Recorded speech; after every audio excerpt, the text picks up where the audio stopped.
Today's headlines are Jack Miller, almost retired from MotoGP because he often mocked Yamaha, and Jack Miller's frankness about Ducati MotoGP having a three-dimensional printer that works 24 hours. Let's discuss. Watch until the end. In a recent episode of the Gypsy Tales podcast, Pramac Racing Yamaha rider Jack Miller offered a comprehensive look into his deep-rooted passion for motorcycles and his long journey in the world of MotoGP.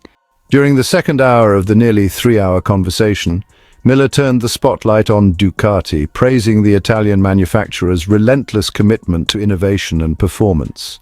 He reflected on Ducati's transformation into the dominant force it is today, with the Desmosedici emerging as the most complete and competitive machine on the MotoGP grid. Miller highlighted Ducati's strategic evolution and contrasted it with the traditional approaches still present at Honda and Yamaha.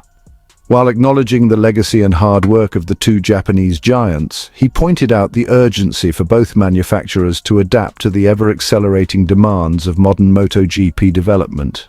Success in today's championship, Miller noted, depends heavily on the ability to respond rapidly to feedback from the track, translating rider input into tangible engineering upgrades in record time.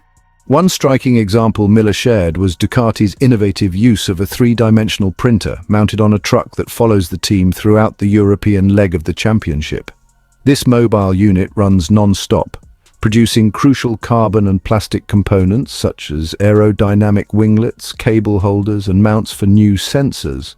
While it doesn't manufacture engine parts, it plays a vital role in Ducati's race weekend agility, enabling engineers to react swiftly to rider feedback and make immediate on-site adjustments. At first glance, the printer might appear to be just another piece of equipment taking up space, but in reality, it symbolizes Ducati's forward thinking and their willingness to embrace cutting-edge technology for a competitive edge.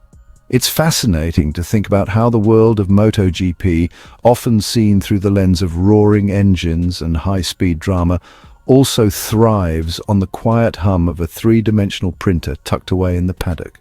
Innovation doesn't just happen in the factory, it happens in real time, under pressure, and sometimes inside a trailer at the back of the paddock. Other unseen technologies do you think are quietly reshaping the championship from behind the scenes?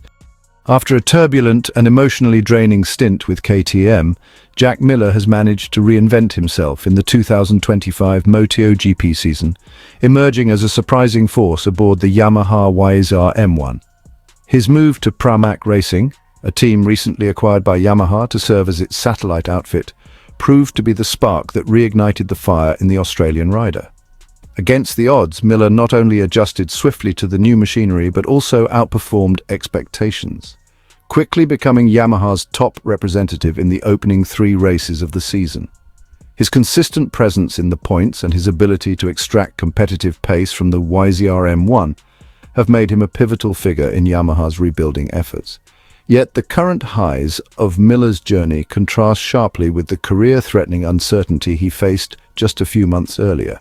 Toward the middle of 2024, he learned that his place on KTM's factory team was no longer secure. Although there were initial promises of a demotion to the Tech 3 satellite team, those reassurances eventually dissolved into silence. What was once a safety net turned into an illusion, and for a brief but intense period, the veteran rider stood on the brink of early retirement. He was left scrambling, not just for a contract, but for a sense of belonging in a sport that seemed to be closing its doors on him. In a stroke of fortunate timing, Yamaha's acquisition of Pramac Racing created an unexpected opportunity. The manufacturer was in search of an experienced rider who could guide the development of the YZR M1 and anchor its renewed satellite project. Miller's name quickly rose to the top of the list, not just for his technical insight and years of MotoGP experience, but also for the rapport he had built over the years with key figures in the paddock. One of those figures was Pramac Racing's team principal, Paolo Campinotti.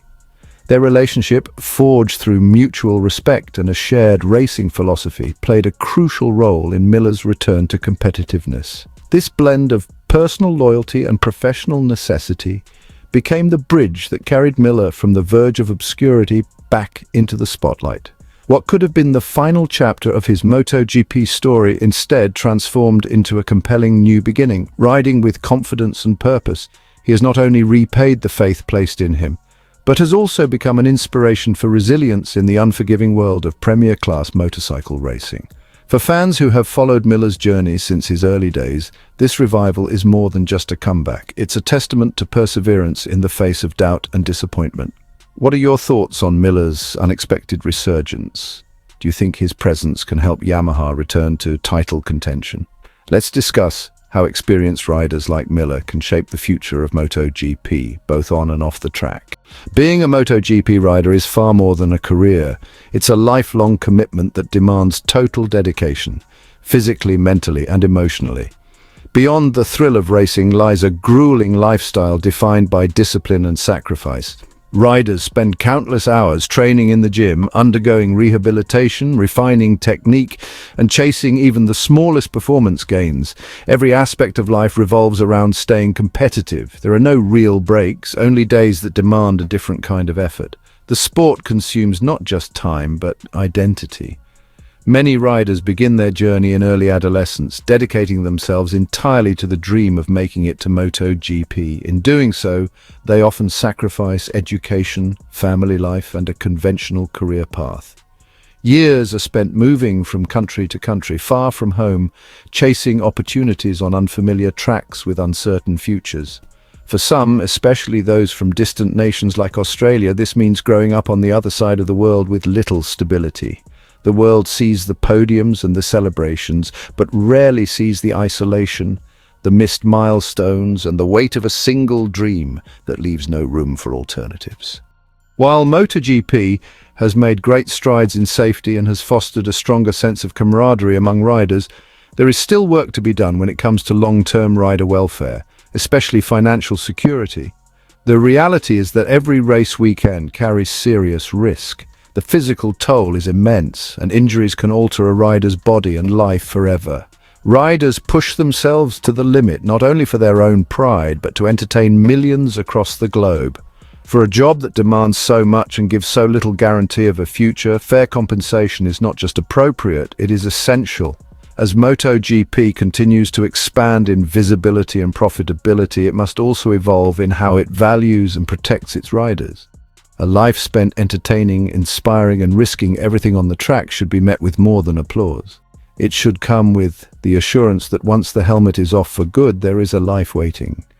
One that is secure, supported, and lived with dignity. The show must go on, but only if those who make it possible are truly respected for the price they pay to keep the wheels turning. Hey MotoGP fans, don't forget to like and subscribe to stay updated with all the latest action.